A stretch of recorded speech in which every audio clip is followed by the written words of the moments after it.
How to create the 2.5D parallax effect in Adobe Photoshop. What's up, video creator? It's videomark.net again. The other day, you've probably seen the tutorial about Volumax 6, the template for After Effects that creates these 2.5D fake 3D parallax effects in After Effects. And that's basically automating what I'm about to show you within Photoshop. If you didn't know, Photoshop does have its own timeline. And within that timeline, you can actually do basic animations, just like in After Effects. And you can actually create pretty compelling results. And let's have a look.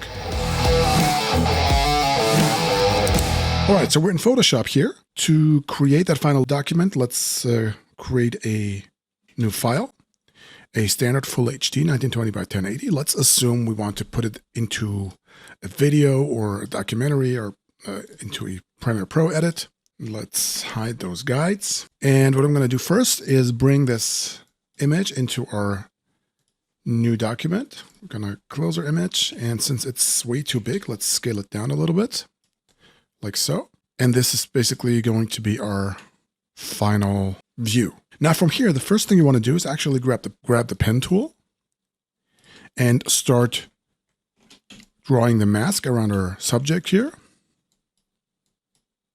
like so. Pretty straightforward process. When you click and drag, it will drag out these Bezier handles, and then we will just work our way around the silhouette here. I'm going to speed up the video and I'll be back when I'm done with the final mask.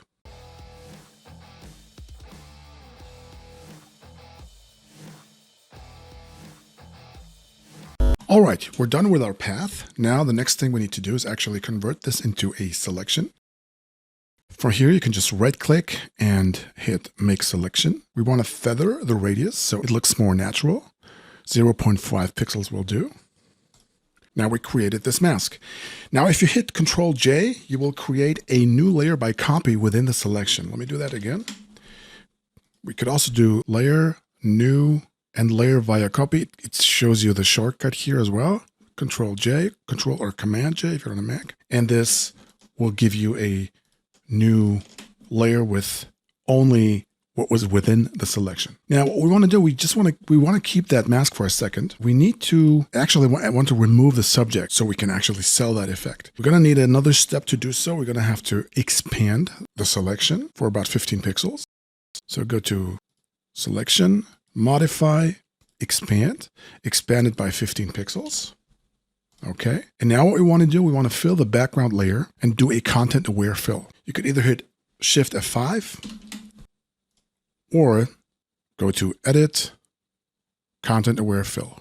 Now, this will give you a preview here on the right-hand side. That looks just like what we need. You've got a couple of settings here, and here under Output 2, we just want to fill the current layer and not put it on a new layer, okay? Okay, when you hide the selection, as you can see, this area you might want to clone stamp a little bit to clean it up, but this is going to be hidden behind a subject anyway. We could do a little cleanup over here. Let's do that real quick. Okay, that looks about right. And now when we show our top layer, our foreground layer, everything looks perfect. So in order to be able to animate this, we need to convert both layers into smart objects. So hit the foreground layer, right click, convert to smart object. And then hit the background layer, right click, convert to smart object. All right. And now we can actually get to animate this under Window, bring in the timeline. And here you could actually create either a video timeline or a frame animation, but we're going to stick with video timeline for now. Here we can actually just, let's give us a little space here. And under this transform parameter, we can actually animate this thing. If you don't see transform here, you probably forgot to convert these layers into smart objects. If you didn't, then here it will say position, okay? So convert these to smart objects, and then you have this transform available, and hit the stopwatch to enable the auto recording. Actually, we want to keep this first position here and then drag the plate all the way to the back.